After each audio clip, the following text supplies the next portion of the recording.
आज हम जिस मूवी को एक्सप्लेन करने वाले हैं 2016 में आई फिल्म जिसका नाम है दंगल। ये फिल्म बॉलीवुड फिल्म है। ये फिल्म एक्शन, बायोग्राफी और ड्रामा कैटेगरी में आती है।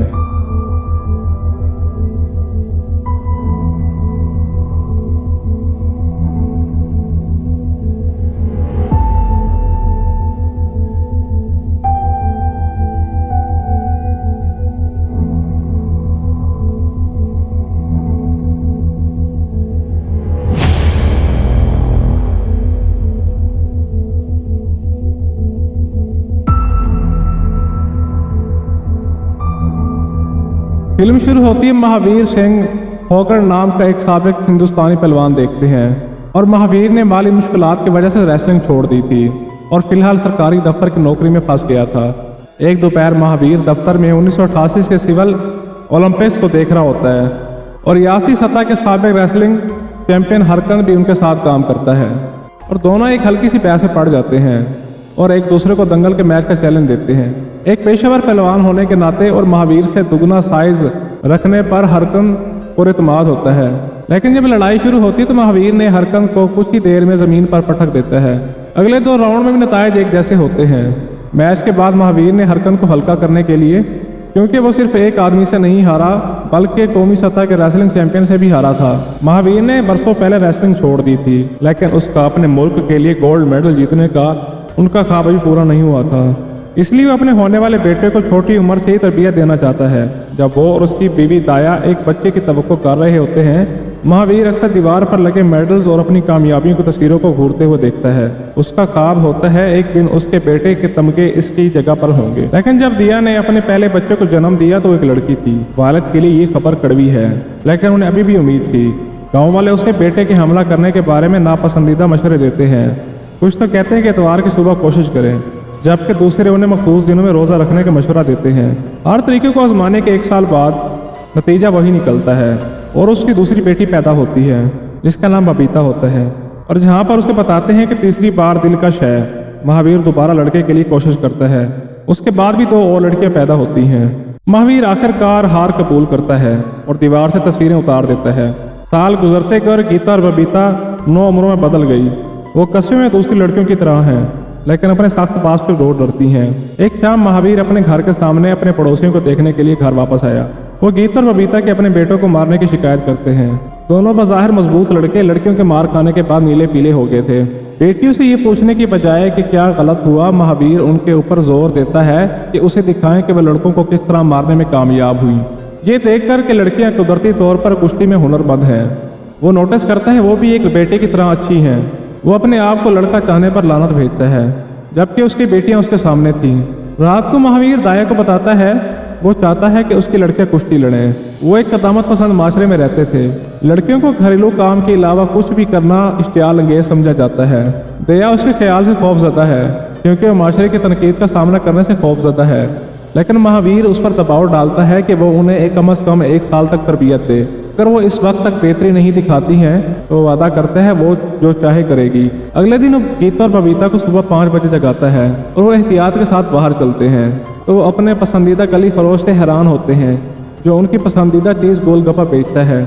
लड़कियां उलझन में होती हैं, लेकिन उस दावत को पूरी तरह खा जाती हैं। जब पूरी तरह से वो खा लेती हैं तो महावीर उन पर अब से कोई भी तेल या मसालादार खाने पर पाबंदी लगाता है। उन्हें हर रोज़ एक सच्चे पहलवान की तरह सख्त खुराक और ट्रेनिंग करनी होगी और लड़कियां अपने बाप को ना कहने से डरती हैं। वो उस दिन कई मील दौड़ लेते हैं और जख्मों के साथ घर लौटते हैं, क्योंकि उनके कपड़े उन्हें तेजी से भागने नहीं देते। इसलिए उन्हें अपने कज़न ओमकार की शर्ट्स पहनाई जाती हैं। इनकी बेनकाब टांगे महफूज पड़ोसियों के लिए बदनामी का बायस हैं। वो महावीर को एक साइकोपैथ कहते हैं कि उसकी लड़कियों को मर्दों की तरह काम करने पर मजबूर किया गया, लेकिन महावीर इनके तबसरों की कोई परवाह नहीं कर सकता था। इन दोनों गीता और बबीता शायद ही सीधी हो सके, फिर भी महावीर अपनी हदों से और इससे आगे धकेल देता है। इन्हें शक्ल में लाने के बाद अब वक्त आ गया था कि वो उन्हें कुश्ती की बुनियादी बातें सिखाए। मकामी रेसलिंग के मैदान का सरबराह लड़के को अपने रिंग में खेलने की इजाजत नहीं देता, जिसकी वजह से ट्रेनिंग थोड़ी देर के लिए रोक दी जाती है। फिर पुरअज़म महावीर खेतों के बीचों बीच अपने तौर पर एक अंगूठी बनाता है। कुछ दिनों बाद रजिस्टर करता है कि लड़कियों को उनसे ज्यादा मजबूत होने के लिए मर्दों से लड़ने की जरूरत है। वाहिद लड़का जो ऐसा करने के लिए अहल होता है वो उसका भतीजा ओमकार है। जब वो पहली बार उनके साथ रिंग में आता है तो वो उन्हें 1 मिनट से भी कम वक्त में शिकस्त देता है, लेकिन वक्त गुजरने के साथ नाकामी से लड़कियों को ये जानने में मदद करती है कि वो किस हद तक बेहतर हुई हैं। अगरचा महावीर का खानदान सब्जी खोर होता है, जब महावीर ने देखा कि लड़कियों को ज्यादा प्रोटीन की जरूरत है, वो दया से लड़ता है कि उन्हें गोश्त खाने दे। महावीर कसाई को कम कीमत पर गोश्त बेचने पर राजी करता है। बदले में वादा करता है जब लड़कियां मशहूर होंगी तो उसकी दुकान को फरोग देंगी। इस दौरान अपनी बेटियों से नहीं पूछता कि वो असल में क्या चाहती हैं। आखिरकार गीता और बबीता उसके हुक्म पर अमल करते करते थक जाती हैं। वो शिकायत करते हैं कि तरबियत से उनकी पढ़ाई और बाल मुतासर हो रहे हैं। महावीर के मुताबिक पढ़ाई में समझौता किया जा सकता है, लेकिन बालों के बारे में कुछ करना चाहिए। बहनें खुश होती कि उसे राजी करने में कामयाब हो गई हैं, लेकिन ये ज्यादा देर नहीं चल सकता। पता चला कि महावीर को मसला हल करने के लिए अपने बाल छोटे करना चाहता है, लेकिन लड़कियों के लिए ये सबसे अफसोसनाक दिन होता है। वो उससे दूसरी सूरत में भीख मांगती हैं, लेकिन मसला हल करने के लिए, लेकिन वो नहीं सुनता। लोग उनके बारे में और भी बात करते हैं। लोग अब इनके बारे में और भी बातें करते हैं और बिल्कुल लड़कों की तरह नजर आते हैं। अपने वालिद के पास काफी होने की वजह से गीता और बबीता ने एक दिन शादी पर जाने के लिए प्रैक्टिस छोड़ दी। जब पार्टी में रक्स कर रही होती, महावीर वहां पर आता है और उसे थप्पड़ मार देता है। जिनके बाद बहनें, ओमकार और दुल्हन एक कमरे में इकट्ठे होते हैं। गीता और बबीता अपने वालिद के बारे में शिकायत करते हैं और उनकी ख्वाहिश है कि वो कभी पैदा नहीं हो। अब दुल्हन उनसे बताती है कि मेरी 14 साल में शादी कर दी गई है, जो मेरे फादर ने जबरदस्ती मुझे किसी के मुसल्लत कर दिया है। अगर तुम अपने वालिद का मुआवजा मेरे साथ करो तो तुम्हारा वालिद तुम्हारे साथ बहुत अच्छा कर रहा है, क्योंकि वो तुम्हें एक इज्जत देना चाहता है और तुम्हें एक मकाम पर देखना चाहता है।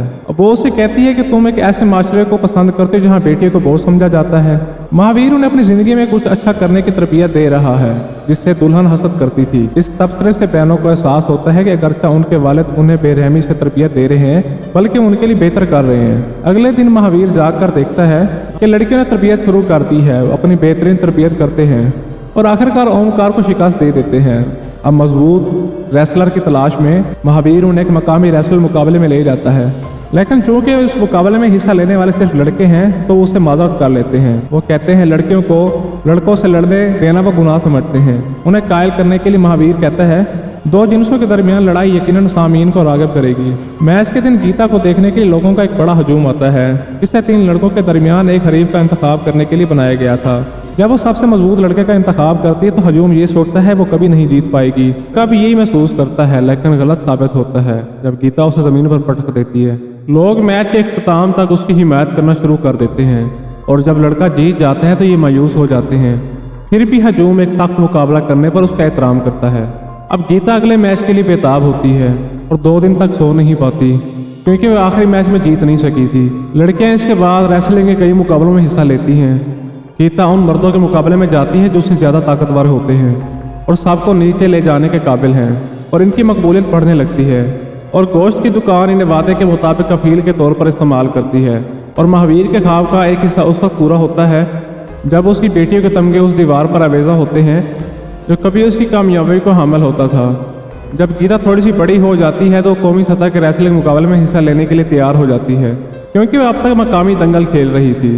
महावीर को शहरियों के लिए इससे ज़्यादा तरबियत देना होगी। वो अपनी दफ्तर की नौकरी छोड़कर खेती बाड़ी शुरू कर देता है ताकि उसके साथ ज़्यादा वक्त गुजार सके। वो उसे खेल के असूल सिखाने के लिए स्लीपिंग मेट से एक रिलैक्सिंग चटाई बना देता है। महीनों की ट्रेनिंग के बाद सब जूनियर फाइनल का दिन आता है। क्योंकि गीता अपने साइज को 2 गुना मर्दों के साथ लड़ने की आदी होती है, इसलिए अपने तमाम मुखालिफिन को आसानी से शिकस्त दे देती है और गोल्ड मेडल जीत जाती है। अब मूवी के सीन कट होते हम देखते हैं कि गीता ने कौमी सतह की चैंपियनशिप भी जीत ली है, जो कौमी सतह का रेसलिंग टूर्नामेंट है। इससे उसे बैन अल-अक़वामी सतह पर मुकाबला करने का पास मिलता है।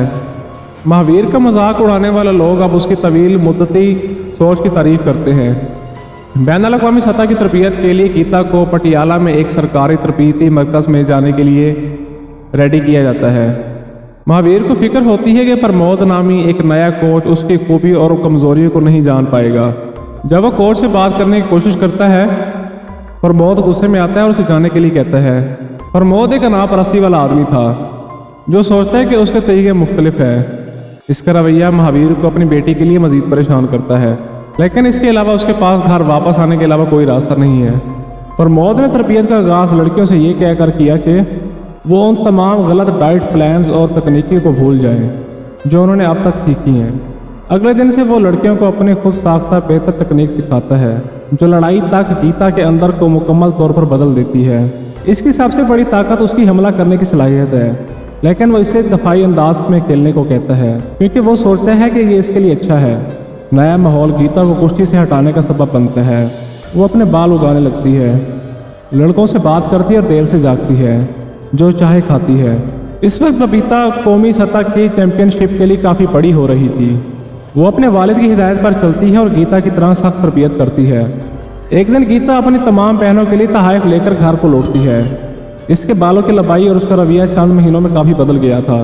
अब वो अपने वालिद की भी बेइज्जती करती है, ये सोचकर कि वो उससे बेहतर है। जो कुछ उसने उसके लिए किया है वो सब भूल जाती है। इस दिन के बाद बहनें तरबियत कर रही होती हैं। गीता अपनी नई तकनीकों के बारे में फख्र करती है जो उसने उसके नए कोर्स से सीखी थी। अब महावीर उसे चैलेंज करता है वो ये साबित करे कि उसके पुराने ज़माने की तकनीक गलत है। बाप और बेटी एक दूसरे के खिलाफ एक इंतहाई मुश्किल मैच लड़ते हैं। महावीर उसे सख्त मुकाबला देता है, लेकिन बूढ़ा और कमज़ोर होने की वजह से हार जाता है। अगली सुबह गीता महावीर से बात किए बगैर शहर लौट जाती है। वो अपनी पहली आलमी चैंपियनशिप के लिए सिडनी के लिए प्रवास करती है।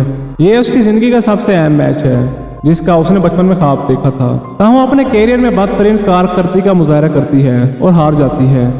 उसी वक्त बबीता ने नेशनल चैंपियनशिप जीत ली थी और उसे अपनी बहन के बाद ट्रेनर एकेडमी में शामिल होना पड़ा। वो इस ज़हनियत के साथ जाती है कि वो कोच के सामने अपने वालिद की तालीमात को याद रखेगी। वो ये देखकर हैरान भी होती है कि गीता को कोई इस बात की परवाह नहीं है कि वो आखिरी मैच हार गई। वो एक ही हार की वजह से सो नहीं पाती थी, जिससे ये पता चलता है कि वो कितनी बदल गई है। एक माह के बाद गीता के पास एक और बैनुल-अक़वामी मैच होता है जो दूसरी बार भी हार जाती है। वो मदरजा सेल 5 मैचों में एक ही नतीजा हासिल करती है और वो एक भी बैनुल-अक़वामी जीत हासिल नहीं करती। प्रमोद उसे बताता है कि उसे बैनुल-अक़वामी मुकाबलों के लिए नहीं बनाया गया। प्रमोद ये तस्लीम करने से इनकार करते हुए कहता है कि उसकी तरबियत ने उसे कोई फ़ायदा नहीं पहुंचाया, अब भी वो अपनी निचली सतह पर है। अब गीता वाहिद शख्स के बारे में सोचती है कि जो उसका बाप है। वो रोते हुए उसे पुकारती है और अपनी हर चीज़ के लिए माफ़ी मांगती है, मगर महावीर रोने के अलावा कुछ मदद नहीं कर सकता था। 6 माह के बाद वो 19वीं कॉमनवेल्थ मैच में हिस्सा लेने के लिए जा रही होती है, जहां दुनिया के सरे फहरस्त खिलाड़ी हिस्सा ले रहे होते हैं। इसके लिए उसे तरबियत देने के लिए महावीर ने पटियाला आने का फैसला किया। वो और उसका भतीजा ओमकार ट्रेनिंग सेंटर के करीब 2 कमरे किराए पे लेते हैं। अब वो लड़कियां सुबह छुपकर उनके पास आती हैं और उनकी असल तरबियत शुरू होने से पहले 2 घंटे तक ट्रेनिंग करती हैं। वो कुछ हफ्तों तक अच्छा काम करने लगती हैं, लेकिन प्रमोद को आखिरकार पता लग जाता है कि क्या हो रहा है। बोर्ड के सरबराह को महावीर के मंसूबे के बारे में बताता है। महावीर लड़कियों को नाअहल होने से बचाता है और उन्हें तनहा छोड़ने का वादा करता है। अपने वादे को निभाते हुए वो फ़ोन पर गीता से बात करता है और हर मैच की रिकॉर्डिंग का तजर्बा करता है और उसे बताता है कि उसने क्या गलत किया है। बिलाखिर वो कॉमनवेल्थ मैच के ट्रायलर को जीत जाती है। प्रमोद को गुस्सा आता है जब वो सारा क्रेडिट अपने बाप महावीर को देती है। जब हकीकी चैंपियनशिप शुरू होती है, गीता पहले मैच के पहले 2 राउंड में अच्छी कारकर्दगी का मुजाहरा नहीं करती। प्रमोद उसे दिफा पर तवज्जो मरकूज करने के लिए कहता है, लेकिन महावीर उसे दिफा करने की बजाय हमला करने के लिए सीखता है। अपने वालिद के मशवरे का इस्तेमाल उसने कई पॉइंट स्कोर किए और राउंड 6 के मुकाबले में 3 से जीत लिया। सेमीफाइनल में उसका मुकाबला नाइजीरिया की खतरनाक पहलवान नोमी से है। पिछले मैच की तरह गीता आप भी अपने वालिद के मशवरे पर गौर करती है और कई पॉइंट्स जीत लेती है, लेकिन मैच ड्रॉ पर ख़त्म होता है। इजाफी राउंड में वो नौमी की गिरफ्त से आज़ाद होकर वो मैच जीत के नाकाबिल तसव्वुर काम करती है, जिससे उसे फाइनल का टिकट मिल जाता है। मैच के बाद प्रेस कॉन्फ्रेंस में गीता ने इंकशाफ किया कि इस खेल में जो तब्दीली आई है वो सब महावीर की वजह से है।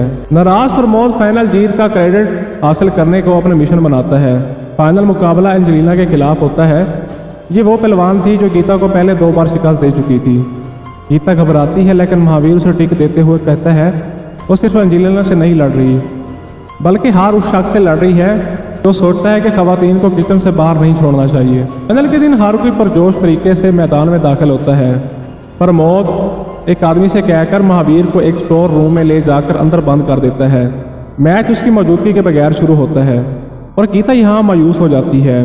गीता ने फौरी तौर पर 3 पॉइंट्स की बरतरी हासिल की और पहला राउंड जीत लिया। वो दूसरे राउंड में भी अच्छी कारकर्दगी का मुजाहरा करती है, लेकिन एंजेलिना ने जवाबी हमला करके खेल बदल दिया था।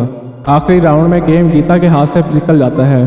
वो घड़ी में से सिर्फ 9 सेकंड के साथ 4 पॉइंट से पीछे है। फिर वो एक ख़ास 5 पॉइंट्स तकनीक को याद करती है जो महावीर ने उसे सिखाई थी। उसे आखिरी सेकंड में मैच जीतने के लिए इस्तेमाल करती है। आखिरकार वो फातेह हो जाती है और बैनुल अक़वामी मैच में गोल्ड मेडल जीतने में कामयाब हो जाती है। ये पहली हिंदुस्तानी खातून रेसलर बन गई थी। अगरचे ये एक बहुत बड़ी कामयाबी है, लेकिन उसके वालिद की नामौजूदगी गीता के लिए एक परेशानी का बायस बनती है। जब उसे नवाजा जाता है तो हिंदुस्तानी कौमी तराना बजता है जो महावीर को खबरदार करता है। उसी वक्त एक चौकीदार दरवाज़ा खोलता है और उसे बाहर जाने देता है और वो जाकर अपनी बेटियों को गले लगाता है और उन पर फख्र करता है। अब रिपोर्टर भी प्रमोद को पूरी तरह से नज़रअंदाज करते हैं और बाप बेटियों पर तवज्जो मरकूज़ करते हैं। उम्मीद करते हैं कि आज की एक्सप्लेनेशन आपको अच्छी लगी होगी, तो हमारे चैनल डेली एक्सप्लेनर को लाजमी सब्सक्राइब कर दें।